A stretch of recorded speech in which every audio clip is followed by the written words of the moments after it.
Happy Sunday, folks. A certified hoarder here. I'm out grazing some goats.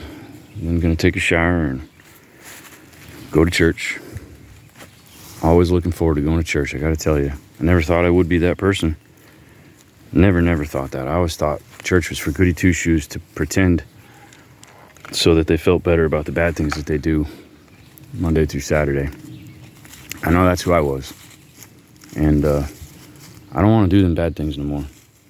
The things that I used to get momentary pleasure from cost me so much hurt and grief and heartache and not just me. It's the people I love. That's who it really hurt the worst. It's the people all around me that I love.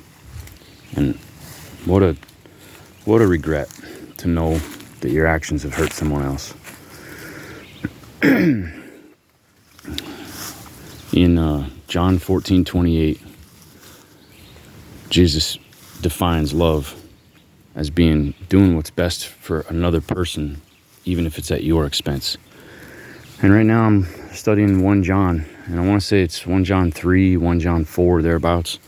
He talks an awful lot about love. And but there's a piece in there that was brought to my attention the other day that I'm really glad I saw, because it says, I don't know the verse offhand, but it said, Jesus came to destroy the works of the devil.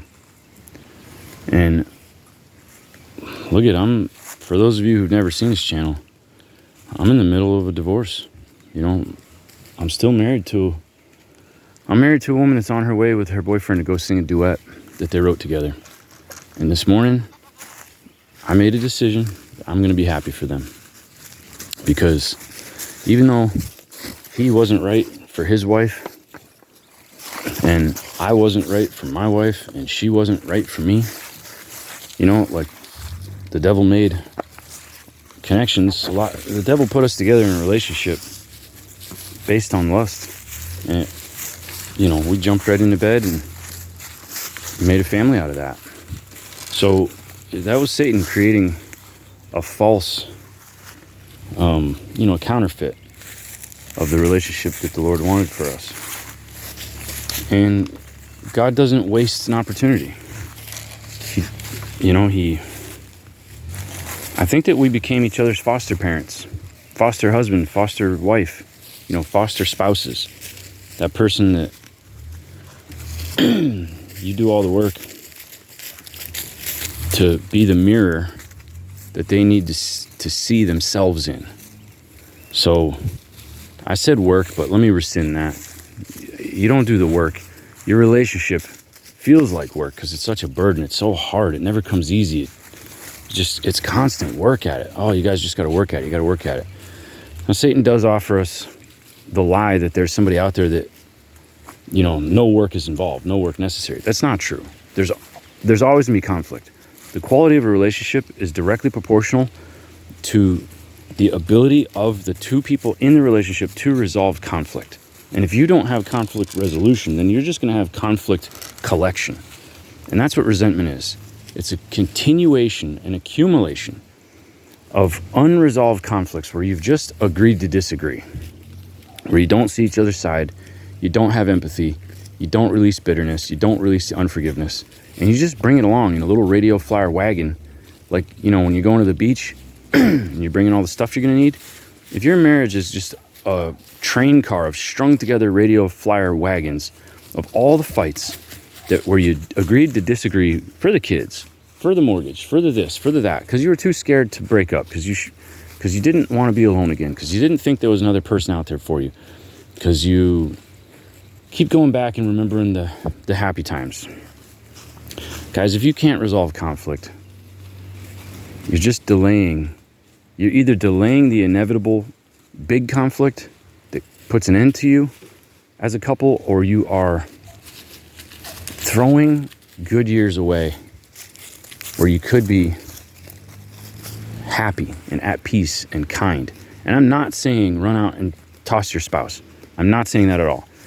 If my spouse and I knew 2 stupid words 10 years ago, anxious avoidant, we could have resolved our conflicts before the radio flyer wagons got completely filled to the point where the burdens were too heavy to bear.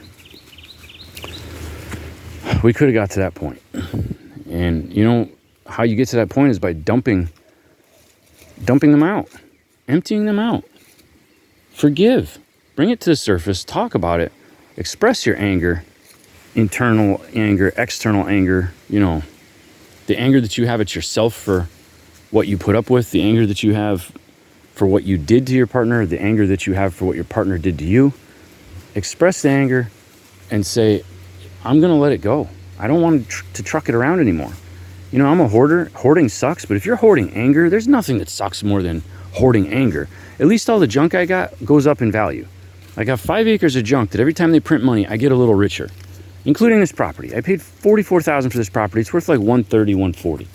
So, you know, if you want to hoard something, hoard land, hoard things of value, hoard collector cars, hoard ammo, hoard, you know, high quality guns, hoard baseball cards. Don't hoard napkins. Okay, don't hoard newspapers. I don't know about love letters. I don't know, maybe you should hoard love letters. That's a good question, but don't hoard your bank statements. Okay? Don't hoard money. You can't take it with you, but it will keep your soul stuck here. Hoard love. Throw away resentment. Be the first person to auction off your resentment to the lowest bidder. Let them have it. Give it, just get rid of it. Fill your little wagons with love. That is what Jesus wants. That is what he demands. That's what he did for you. If he kept his resentments at you, boy, would you be in a world of trouble.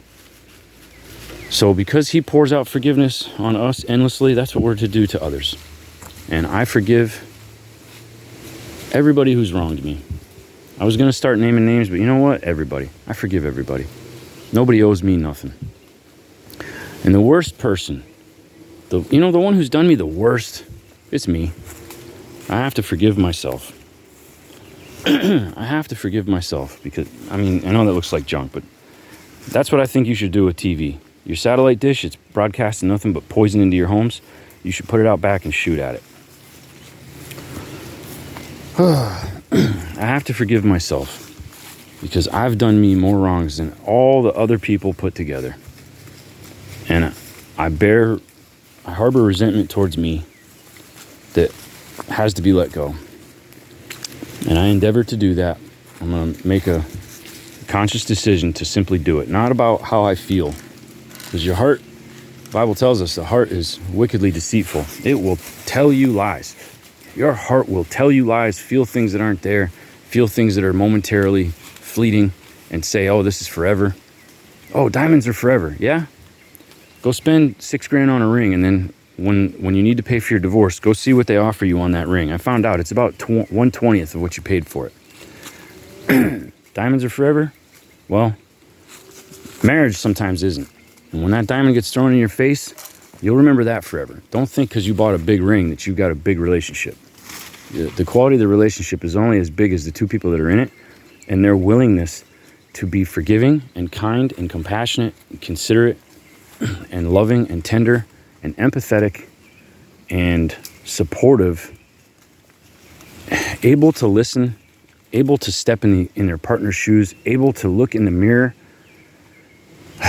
Able to look in the mirror, that's a big one, because what you don't like about your spouse, what you can't stand about your spouse, that's your shadow.